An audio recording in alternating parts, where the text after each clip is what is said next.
हेही त्या ठिकाणी लिफ्टमध्ये आले. मिलिंद नार्वेकरही सोबत होते आणि त्यावेळेला कोणीतरी असं सांगितलं की आपण दोघं एकत्रित आहात, बरं वाटतं. तर उद्धवजी म्हणाले की ह्याला पहिलं बाहेर काढा. तर मी बोललो तुमचं अजून समाधान झालं नाही. बोललो माझी बाहेर जायची तयारी आहे, होत आहे का एकत्र. बोलता तसं करा. तर त्यानंतर थोडासा हास्यविनोद झाला. आम्ही लिफ्टमधनं बाहेर आलो, पण उद्धवजी विरोधी दिशेला गेले, आम्ही सत्तेच्या दिशेला गेलो.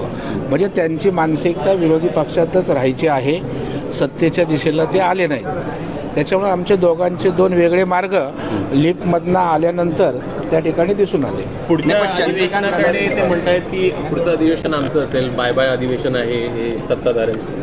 कशा प्रकारे त्यांना बाय बाय जनता करेल, त्याच्यामुळे त्यांना आता ते सहानुभूती, परसेप्शन, नॅरेशनच्या आधारे जो काही फुगा त्यांना जो काही छोटा यशाचा मिळाला आहे तो पूर्ण फुटणार आहे आणि जनतेच्या हिताचे क्रांतिकारी निर्णय होत आम्ही विधानसभा पूर्णपणे ताकदीनं जिंकू आणि त्यानंतर पुन्हा महायुतीचा झेंडा या ठिकाणी महाराष्ट्रावर फडकेल आणि इथे राज्यसुद्धा आमचंच येईल एवढा पूर्ण आत्मविश्वास आमच्या मनामध्ये आहे. नक्कीच. पण कानूसा घेतात असं मला वाटतंय का? विधानसभा निवडणुकीपूर्वी कानूसा घेतात असं मला वाटतंय का? जवळकी वाढते असं होतंय का?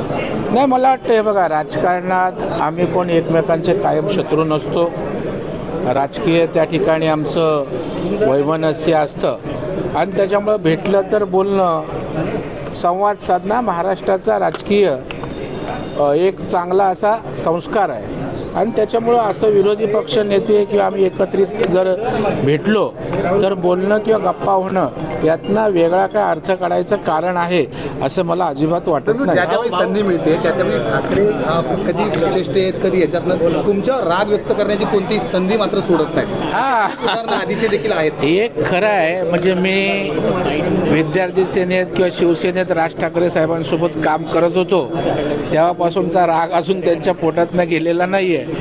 परंतु त्या ठिकाणी जे काय असेल ते त्यांच्या मनातलं, शेवटी राजकारणामध्ये आपण राजकीय वैमनस्य आपलं असू शकतं विचारांचं, व्यक्तिगत त्याच्यामध्ये काही नाही आहे. आणि अजूनही त्या ठिकाणी मी शिवसेनेत नसल्याचं दुःख त्यांना वारंवार सलत असतं. भाऊ, पण महायुतीला उद्धव ठाकरेंच्या लिफ्टची गरज आहे का? कारण लोकसभेत ज्या पद्धतीने भाजप आणि महायुतीचा पराभव झालेला आहे ते बघता लिफ्टची गरज आता वाटू लागली. आता आमचे 3 लिफ्ट एकत्र झालेत, त्याच्यामुळे आमचे जेवढे भक्कम क्षमतेच्या लिफ्ट आहेत की अशी काय त्या ठिकाणी गरज आहे असं वाटत नाही.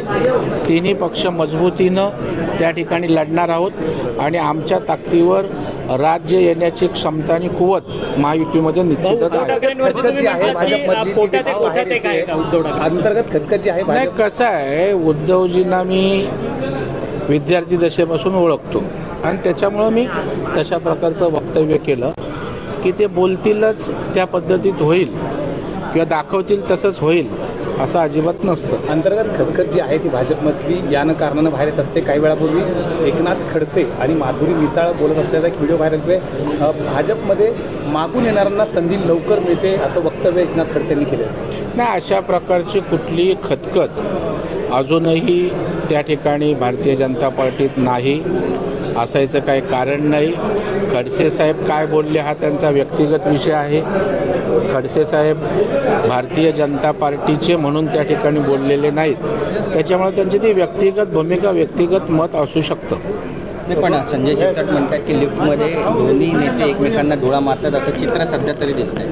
नाही, मी काय, दोघांची हाईट जास्त आहे, माझे डोळे खाली होते, त्याच्यात त्यांचे डोळे कुठे होते मी बघितले नाही.